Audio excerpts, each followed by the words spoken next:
Selamat pagi, jemaat yang dikasihi Tuhan. Mari bersama-sama kita akan memahami kembali lewat refresh pada pagi yang indah ini. Tuhan memberkati. Sebelum kita memahami firman Tuhan, mari kita berdoa. Ya Allah Tuhan kami, terima kasih pada pagi yang indah ini. Kesempatan yang Tuhan perkenankan untuk kami bersama-sama memahami kebenaran firman-Mu. Sebelum kami beraktivitas baik dalam rumah maupun jika ada hal yang harus kami lakukan di luar rumah. Terberkatilah kami untuk memahami firman Tuhan pada pagi ini. Kami bersyukur Tuhan izinkan kami menikmati hari baru ini. Kami bersyukur dalam kasih Yesus Tuhan dan persiapkan kami Bapa untuk memahami kebenaran firman-Mu. Dalam kasih Yesus kami pinta. Amin. Saudara-saudara, Roma 5 ayat pertama sampai dengan ayatnya yang ke-11. Hasil pembenaran.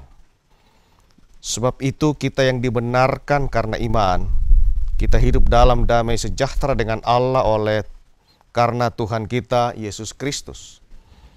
Oleh Dia kita juga beroleh jalan masuk oleh iman kepada kasih karunia ini.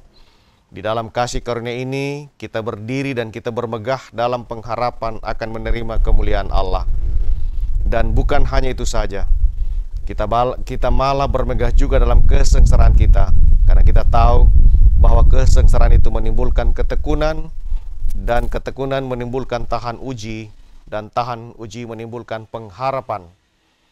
Dan pengharapan tidak mengecewakan, karena kasih Allah telah dicurahkan di dalam hati kita oleh Roh Kudus yang telah dikaruniakan kepada kita.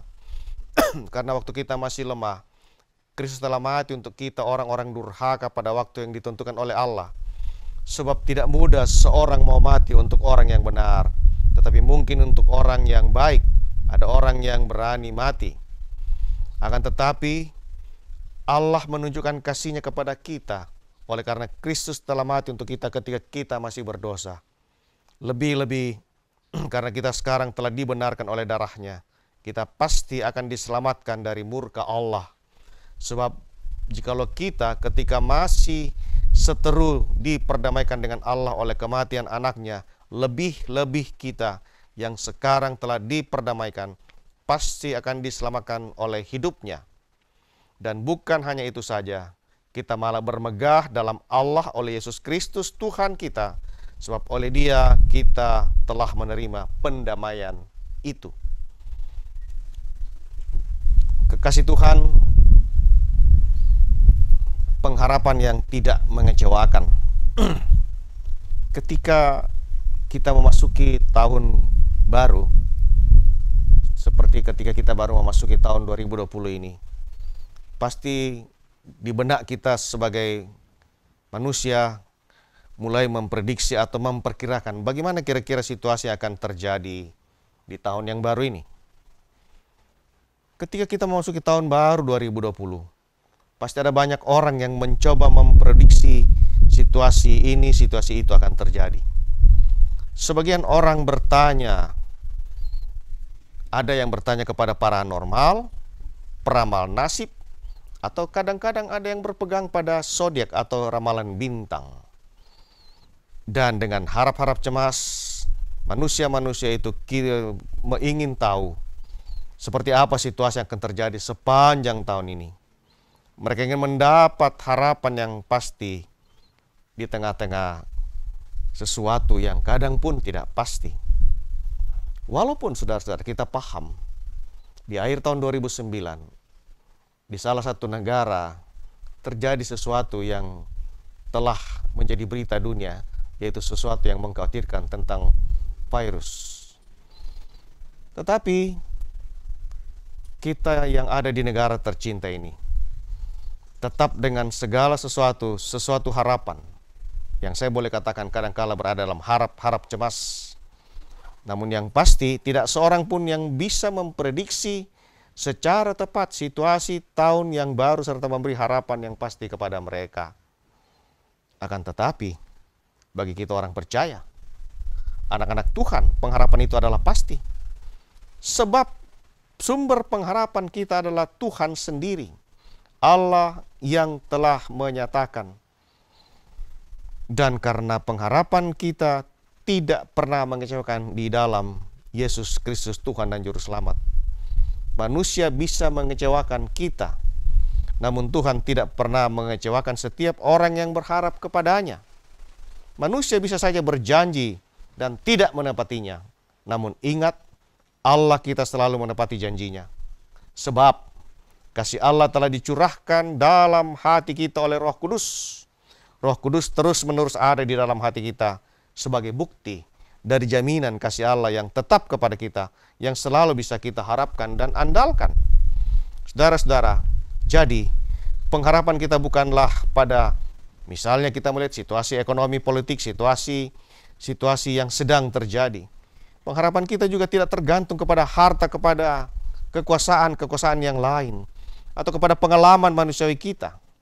Tetapi yang pasti, saudara-saudara, pengharapan kita sebagai anak-anak Tuhan adalah pengharapan pada kasih Allah yang tidak pernah mengecewakan anak-anaknya. Saudara-saudara, ketika kita sedang berjalan di pertengahan tahun 2020 yang telah memasuki bulan Mei ini, mari senantiasa kita memandang kepada masa depan. Masa depan dengan penuh harapan dan optimisme. Sebab hanya Allah sumber pengharapan kita yang pasti. Dialah yang senantiasa akan menuntun saudara-saudara di dalam perjalanan kehidupan ini.